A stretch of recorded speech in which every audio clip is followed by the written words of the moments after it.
Baik, Pak. Terkait dengan putusan nomor 123 ya, terkait 25 ini tentang tidak pidana korupsi ya. Ini terkait pengujian pasal Undang-Undang Tipikor ya. Saya akan terangkan di sini ya, karena kalau melalui tulisan saya agak ribet, agak kacau, karena mepet. Nah, ini latar belakangnya itu terkait dengan adanya seorang pengusaha yang bergerak dalam sektor kehutanan, di mana ia divonis bersalah menggunakan undang-undang yang terkait dengan kehutanan.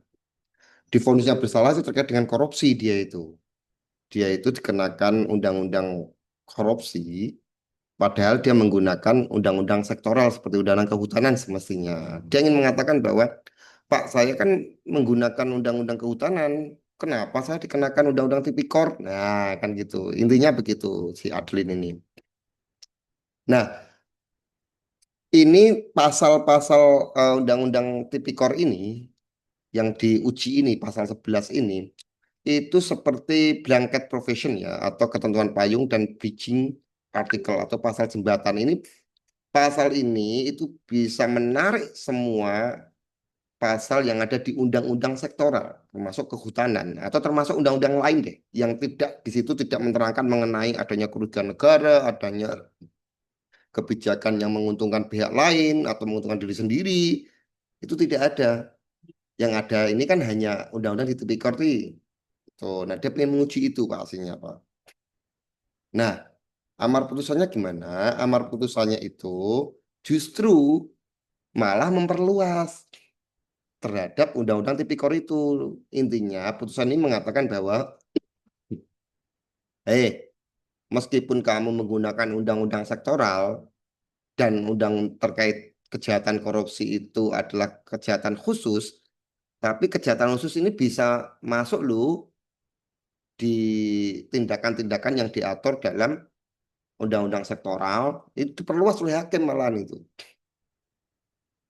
Nah, siapa yang memperluas itu? Yaitu aparat penegak hukum. Jadi aparat penegak hukum itu bisa memperluas terhadap adanya apa namanya tindakan-tindakan yang dianggap korupsi di lingkungan undang-undang selain di undang-undang tipikor itu sendiri. Jadi diperluas. Nah, terkait dengan pertanyaan, apakah itu bisa nanti kemudian menjadi novum ya menurut saya ya. Menjadi novum atau tidak? Pertama saya akan menerangkan, justru kalau ini digunakan novum, ini malah menjadi problem tersendiri loh dalam konteks kedudukan hukum di perkara kita ini. Karena undang-undang tindak pidana korupsi bisa diperluas. Masa kita malah mengamini menggunakan dasar itu untuk dalam perkara-perkara yang terkait dengan tindakan-tindakan sektoral itu. Tapi kita perlu lihat apakah apa namanya putusan ini bisa menjadi alat bukti atau tidak ya. Kita tentu di KUHP baru itu ada namanya alat bukti terdiri dari keterangan saksi. Pertanyaannya, putusan ini masuk dalam keterangan saksi atau tidak? Tentu tidak. Yang kedua, keterangan ahli. Pertanyaannya, putusan MK ini bisa menjadi dimasukkan dalam konteks keterangan ahli atau tidak? Tidak. Surat, apakah putusan MK ini bisa menjadi surat? Tidak. Yang di keterangan terdakwa, apakah putusan MK ini adalah keterangan terdakwa? Tidak. Barang bukti itu berupa dokumen dan lain sebagainya. Apakah kemudian putusan MK ini masuk dalam konteks barang bukti terkait dengan perkara-perkara di setiap perkara? Kan tidak. Yang namanya dokumen itu adalah ada kaitannya dengan perkara tersebut. Kemudian pengamatan hakim.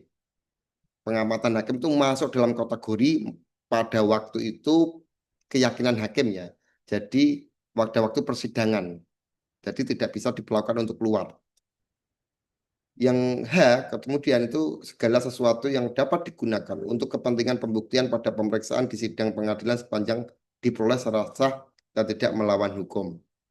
Nah, ini tidak di pasal penjelasan tidak ada, tapi ada konteks yaitu apa namanya diperoleh secara tidak melawan hukum. Berarti kalau diperoleh itu kan adanya surat pengajuan, adanya izin.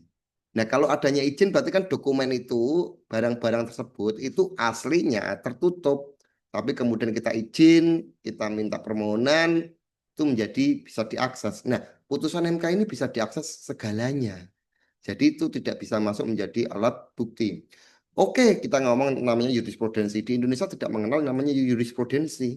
Kalau di Amerika boleh itu menjadi alat bukti. Tapi kalau di Indonesia, jurisprudensi itu adalah sumber hukum, bukan dasar hukum. Kesimpulannya, kalau kemudian ini kita terapkan dalam konteks perkara-perkara khusus, ini mohon maaf itu menurut saya, subjektivitas saya, itu malah merugikan. Dan memang di konteks alat pembuktian itu tidak ada pintu masuk untuk putusan MK ini. Mungkin itu demikian. Terima kasih.